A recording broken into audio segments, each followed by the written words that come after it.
Bienvenue. Alors, fermez les yeux et imaginez un instant. On est à Paris, fin du 19e siècle. La faim vous ténaille, l'inspiration, elle se fait un peu désirer, et l'absinthe coule à flot. Voilà, c'est le quotidien d'un artiste bohème. Et c'est justement tout le décor de notre analyse du jour. On va se pencher sur le jeu de société La Bohème. Et c'est un jeu qui, comme on l'a écrit dans notre article, est un véritable ovni ludique. Il mélange du deck building, de la programmation, avec de la narration pure. Oui, et la grande question, c'est de savoir si ce pari fonctionne. Est-ce qu'on peut être à la fois un poète maudit et en même temps un comptable de ses propres actions? C'est ce qu'on va essayer de démêler. Alors, pour commencer, le cœur du jeu, la mécanique. Comment ça se passe, une journée d'artiste? C'est... En surface, c'est assez simple en fait. Oui. Chaque manche, c'est une journée. Matin, après-midi, soir et nuit.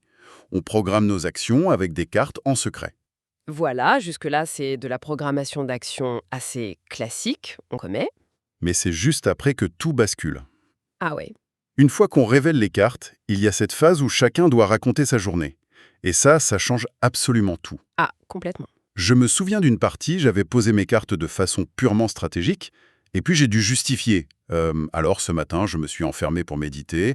L'après-midi, j'ai posé sur un manifeste, avant de finir la nuit à me jeter corps et âme dans l'imprévu. Et d'un coup, mon personnage existait. C'est ça. On n'est plus dans l'optimisation froide, on est dans l'incarnation. L'immersion est quasi immédiate. Et il faut le dire, les illustrations aident énormément. Elles sont somptueuses. Oui, chaque carte est qu'une petite toile en soi. C'est ça. Mais toute cette poésie, elle se heurte très vite à un mur bien réel. La survie. Ah oui, le jeu ne nous laisse pas rêver trop longtemps.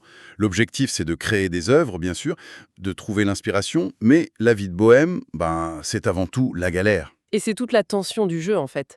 Si on oublie de manger, de gagner un peu d'argent, on est puni. On doit piocher des cartes désarroi. Et ces cartes, elles sont terribles. Elles viennent polluer, pourrir le deck et nous handicaper pour la suite. Et le jeu ne fait pas semblant sur ce que c'est le désarroi. On parle de cartes comme malnutrition ou perfectionnisme maladif. Il y a même des thèmes très très adultes. Oui, comme l'hypersexualité. La gestion de cette misère devient un objectif en soi, aussi important que la création. C'est sombre, mais c'est thématiquement très fort. Absolument. Mais c'est aussi là, je trouve, qu'on touche à la principale fausse note du jeu. Le moment où la magie se brise un peu. Ah, tu penses au grand écart calculatoire. C'est exactement ça. On vient de passer 5 minutes à raconter une histoire incroyable, on est à fond dans notre personnage, et là d'un coup, il faut tout arrêter pour, Pour compter les points? oui, compter les points d'inspiration, l'argent, le désarroi, ça casse complètement le rythme. C'est l'analogie qu'on a utilisée dans notre article. C'est un peu comme si Van Gogh devait remplir un tableau Excel après avoir peint la nuit étoilée. Voilà, c'est exactement ça. Ça peut vraiment te sortir de l'expérience.